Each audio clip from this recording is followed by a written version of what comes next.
Hey, what's up everybody? Greg Ray here with Outdoor Solutions, and we're gonna bring you guys another Tactacam tip. We are going to do scope mounting. What we're doing in particular is actually a rifle for one of our clients, and he has a Benelli Lupo. He's actually coming to one of our long range schools in the month of May and wanted us to get it ready for him. So he's got a Benelli Lupo in 6.5 Creedmoor, and we are going to put a Zeiss Conquest V6 on it. This one's in 3-18. He's going to use it quite a bit for hunting, and we're going to utilize the Zeiss lightweight aluminum rings on there as well. This is actually a really simple process. People think it's complicated, and it's not. If I can do it, just about anybody can. So some things that you're going to need, and I've already got them set up ahead of time, is you're going to need a set of bubble levels. The first thing that I do is take one level, and on this particular case, I set it on a pick rail. I've already got it centered for you. Then the second thing that you do is you put another bubble level down on the barrel and confirm that they are matched up, because obviously once I start setting the scope on here, I have to take this one off. It'll come back into play here in just a little bit. So we're gonna get all of our stuff ready to go and start mounting the scope. Okay, like I said, you want to make sure that you have all your tools and everything lined up ready to go before you get started. I already showed you that we had the bubble levels. Make sure that you've got the proper torque wrenches, the proper sizes. The other thing that you're going to need to know is what your specs are from your optic manufacturer for your bases and for your rings. So like I was saying, we're using Zeiss rings for the base screws. They recommend 36 inch-pounds, and for the ring screws themselves, they recommend 18 inch-pounds. So obviously we're gonna go by what they say. The other thing that you'll need to know is the base, or whether you're using a pick rail or a weaver rail on your rifle, you need to know what the proper inch-pounds for that is as well. One thing that we always do, we don't trust how it came from the factory, so we'll take them off. We will use red Loctite on them and then reset them to the proper poundage recommended by the rifle manufacturer. So we already have all that down and ready to go. So this is a two-piece pick rail, as you can see. So I don't have as many options if I had a full piece that went across there. This is what comes from Benelli. So that's what we're using. So the first thing I want to do, since I have just two options, is just see where I'm at. So I have those on the outside slots, and you can see that does not give me very much room with this Zeiss optic. It gives me really no room. So I'm going to make an adjustment and bring them both to the inside, and now I've got some additional room. It's not a ton, but I do have a little bit there, and what that allows me to do is make room for my eye relief. Now, like I said, this is going to be for a client, so we may have to make some adjustments for him. So I've got that set in there where I want. Actually, the next thing I'm going to do is just go ahead and take that off so I don't knock it off. And Eddie can show you that I'm just going to tighten up the base screws here to the recommended torque, or the inch-pounds. For both of those. Okay, so those are good to go. Put these back on here. And one of the things that you're constantly doing whenever you're putting your optics on is checking out your bubble levels. So I can still see that I'm level here because I had the other bubble level on the pick rail. I had it right nice and centered. And so now I know that it's still centered because my second bubble level is. So now that I've got the optic on there, I'm gonna set this bubble level on there and adjust it to where I need to get. And just so I get close there for now, because it's gonna get bumped and moved around a little bit as I'm putting the top part of the rings on. Now with the Zeiss rings, they have a little bubble level on there, which if you're right eye dominant, it will go on the left side over here. So now one of the questions that we get asked about is Loctite on the ring screws themselves.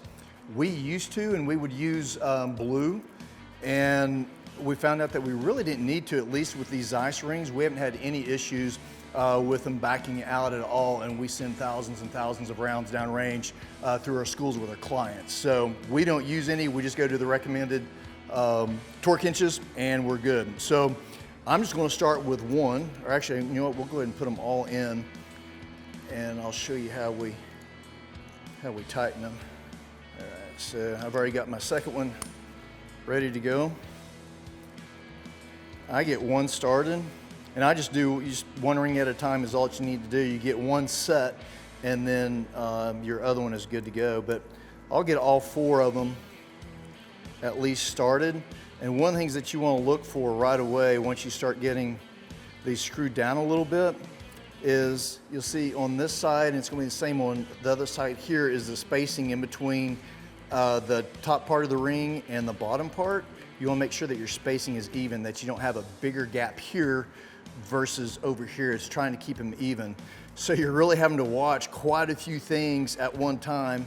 You're watching the space in between the halves of your ring, and you're watching your bubbles all at the same time, making sure that you don't have anything bumped. And the main thing for right now that I'm wanting to watch is this one.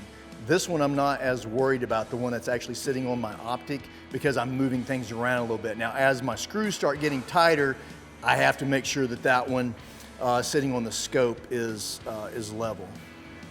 All right, so I'm getting most of these. You can see I've just kind of gone around because I'm not really tightening anything yet. I'm just getting them down there where they're starting to feel a little snug.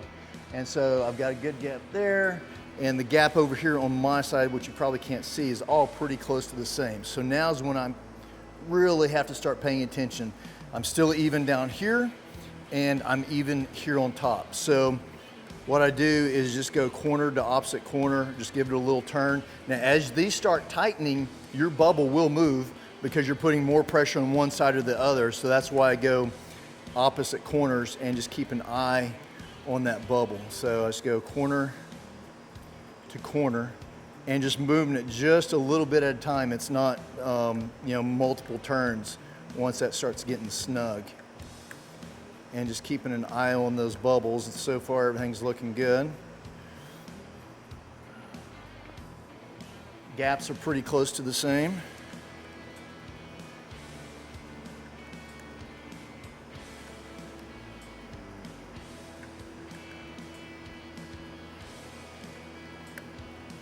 You see I'm just doing it, so I got to click there, so I'm just about at where I need to be on the recommended 18 inch-pounds.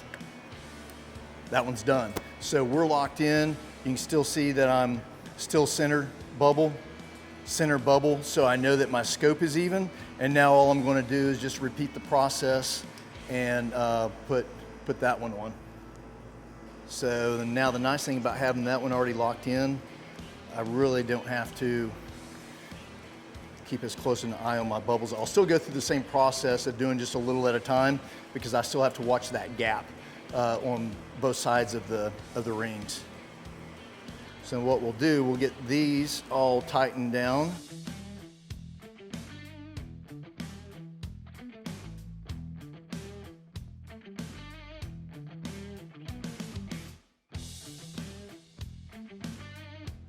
All right, so gaps are pretty close to the same. I've got those firm, and now I'm just repeating the process, just a little bit of a turn.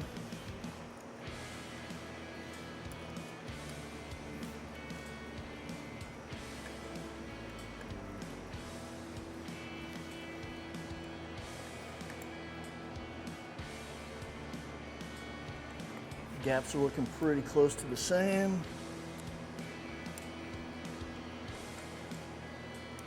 I don't know if y'all probably can't hear that click, but with these torque wrenches from Fix-It Sticks, it'll break over once I get to the recommended inch-pounds that I set it to. So that is all good to go there. I dropped my level, so I've got to get it picked up. And we'll put this back on, and we're still at center and good to go. So now all we gotta do is go down the range. We'll put this on paper and we're good to go. It's literally that simple. We did this all in one cut. So let's go to the range. So let's see where we're at.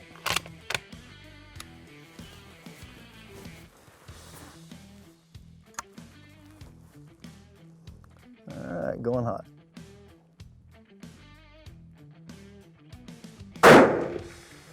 All right, so we are only about 1 minute low. Left, right is absolutely perfect. And we're just gonna leave it there because our client's line of sight is gonna be different than mine. We'll let him fine tune it to his vision. So all in all, really to get the optic mounted and get it zeroed, we probably only spent about 20 minutes getting it done. So it is really simple to do. Hope this was helpful to you guys, and we'll see you next month on the next Tactacam tip.